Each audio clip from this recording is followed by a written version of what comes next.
Welcome to Mysteries and Crime, where we delve into the shadows of humanity's darkest deeds. Tonight, we explore the haunting tale of the Hello Kitty murder, a crime that left even seasoned detectives shaken. Here's your challenge. Who was the mastermind behind this brutal act? Share your guess below. In 1999, Hong Kong was stunned by the discovery of a young woman's remains inside a grotesque Hello Kitty doll. The victim, Fan Man-yee, had suffered unimaginable cruelty. The case's brutality and the eerie, childlike relic became synonymous with a crime that continues to haunt the city's memory. It was May of 1999 when a 14-year-old girl, trembling with fear, stumbled into a Hong Kong police station. Her story was so horrific that officers doubted its truth, until they followed her lead to a grim apartment in Tsim Sha Tsui. The smell of decay greeted them as they entered the small, cluttered space. The officers soon discovered the source, a large Hello Kitty mermaid doll. But this was no innocent child's toy. Inside, they found a human skull. It belonged to 23-year-old Fan Man-yee, a nightclub hostess who had vanished months earlier. What made the case particularly macabre was the doll, a jarring contrast of innocence and horror. Fan had been subjected to weeks of torture before succumbing to her injuries, yet only her skull, a few internal organs, and some teeth were ever recovered. The rest of her body had allegedly been dismembered and disposed of. As detectives absorbed the horror, one pressing question loomed. Who could commit such a monstrous act, and why? Fan Man-yee, affectionately known to close friends as Ah Fong, was a woman whose life was shaped by hardship from an early age. Born into poverty in Hong Kong during the economically turbulent 1970s, she was abandoned by her family when she was just a child. Fan was placed in an orphanage where she experienced the emotional void of growing up without parental warmth. The institution provided shelter, but loneliness became her constant companion. As she entered her teenage years, Fan was drawn into the bustling, neon-lit world of Hong Kong's nightlife, a realm that promised escape but delivered entrapment. She found work as a hostess at a nightclub, catering to patrons who saw her as a fleeting distraction rather than a person. It was during these years that she became entangled with drug addiction, a battle that consumed her resources and hope. However, friends and co-workers later testified that Fan was actively trying to leave that life behind for the sake of her young son, born from a brief relationship. Fan was known for her soft-spoken demeanor, quiet determination, and fierce maternal instincts. She lived modestly, prioritizing her son's well-being despite her struggles. Her tragic downfall came after she stole Chan Man-lok's wallet, reportedly containing a few thousand Hong Kong dollars. Although she tried to repay the money, Chan, a man known for his violent temper, demanded more than restitution. Fan's fear was palpable in her final days, but no one imagined the nightmare that awaited her. The investigation into Fan Man-yee's brutal murder swiftly led police to a name familiar within Hong Kong's criminal underworld: Chan Man-lok. At 34 years old, Chan was a well-known triad member with a documented history of violence, drug trafficking, and predatory loan sharking. He was notorious for his ruthless methods of debt collection, often using intimidation and physical harm to assert dominance.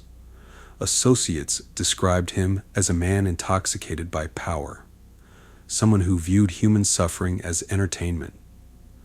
His obsession with control extended beyond his criminal enterprises and seeped into his personal relationships, especially with those he perceived as weak, like Fan.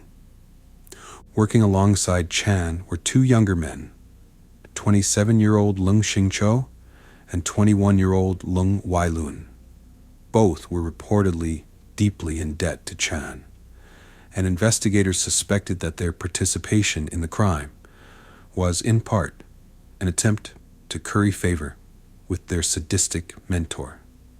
Witnesses described the duo as impressionable, eager to please, and desensitized to violence through prolonged exposure to Chan's brutal tactics. The most unsettling revelation came from the testimony of a teenage girl, identified only as Ah Fong. Just 14 years old, she initially went to police with details of the crime. Her involvement was perplexing, not a victim herself, but an active participant in Fan's prolonged torture.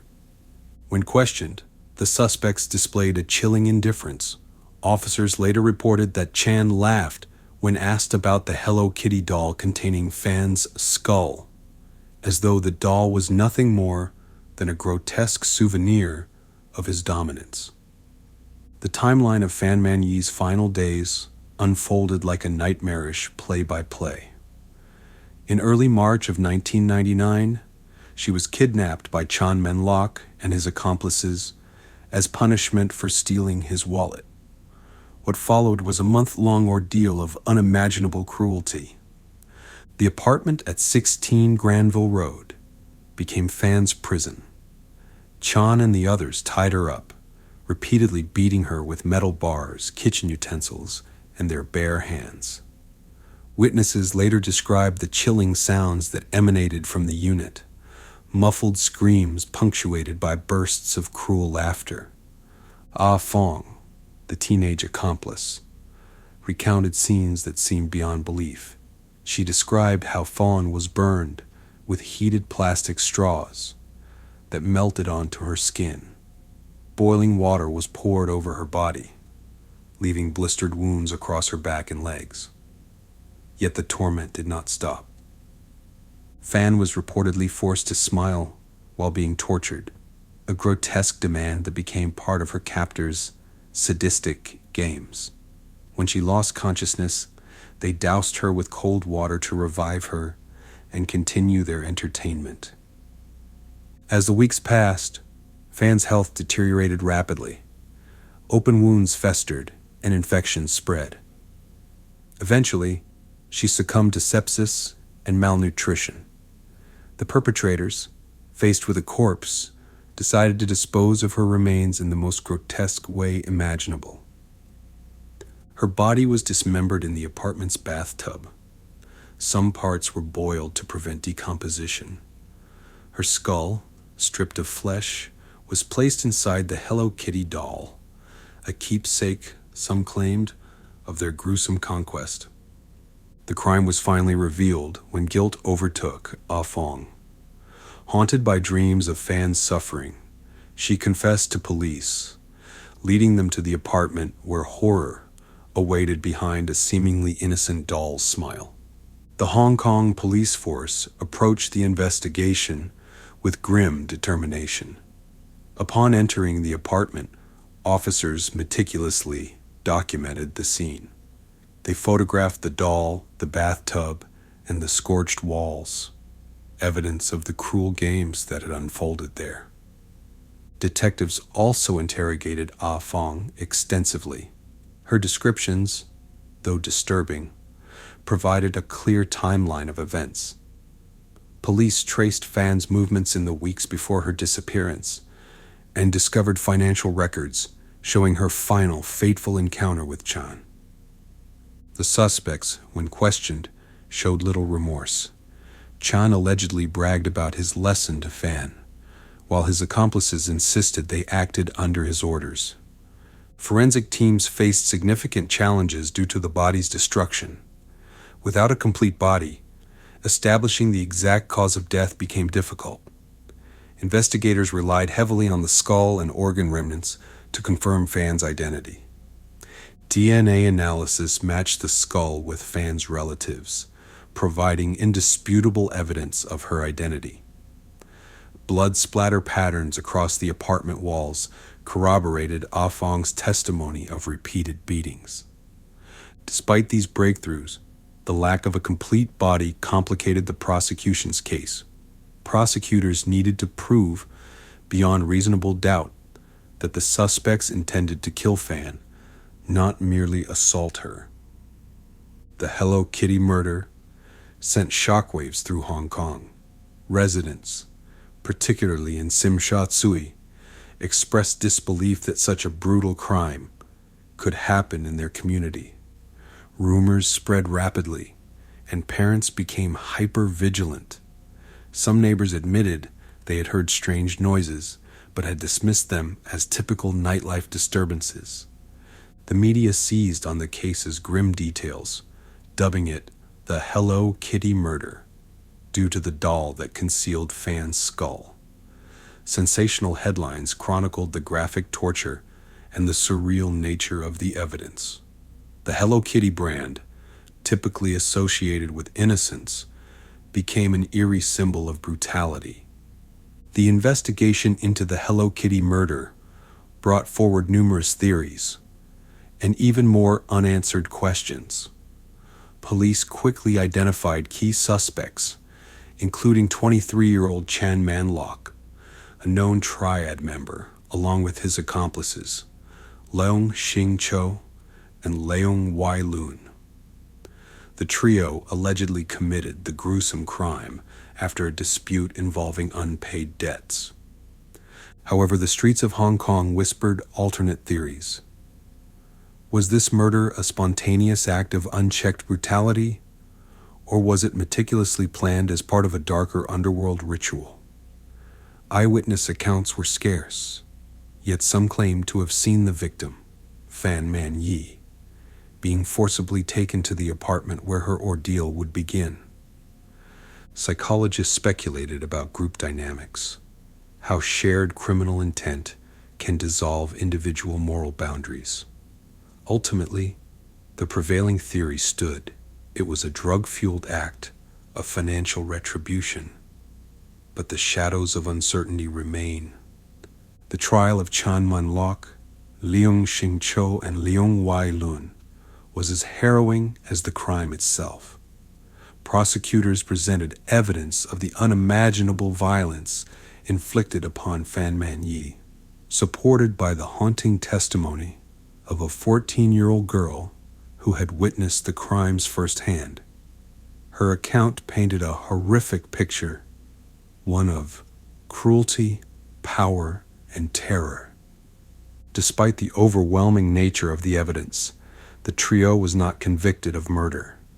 The jury, swayed by legal arguments about intent and cause of death, found them guilty of manslaughter instead. The verdict was met with public outrage. How could such a savage act go unpunished by a more severe ruling? The defendants received life sentences with the possibility of parole after 20 years. The courtroom's echoes lingered. Justice, or a failure to comprehend the depths of this crime? Despite the convictions, the case leaves behind lingering mysteries. What truly motivated such grotesque brutality? Was it solely about unpaid debts, or were there darker psychological forces at play? The victim's skull, encased in a Hello Kitty mermaid doll, became a macabre symbol of unanswered questions. Did others know about the crime but remain silent?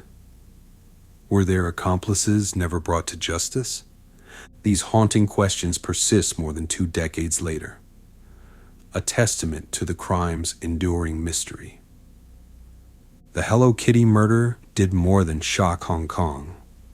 It became a cultural touchstone of fear. The brutality forced a societal reckoning with triad-related crime and the vulnerability of marginalized individuals. Local residents reported heightened vigilance, particularly in the district of Tsim Sha Tsui, where the crime occurred. The case also spurred law enforcement to reconsider investigative approaches in crimes involving organized crime elements. Even today, documentaries, books, and true crime enthusiasts revisit the case, searching for explanations and closure. The Hello Kitty murder remains an eerie reminder of humanity's darkest capacities. What are your thoughts on this case? Could a different turn of events have saved Fan Man-yee? Let us know in the comments below. And as always, stay curious, stay vigilant, and stay safe.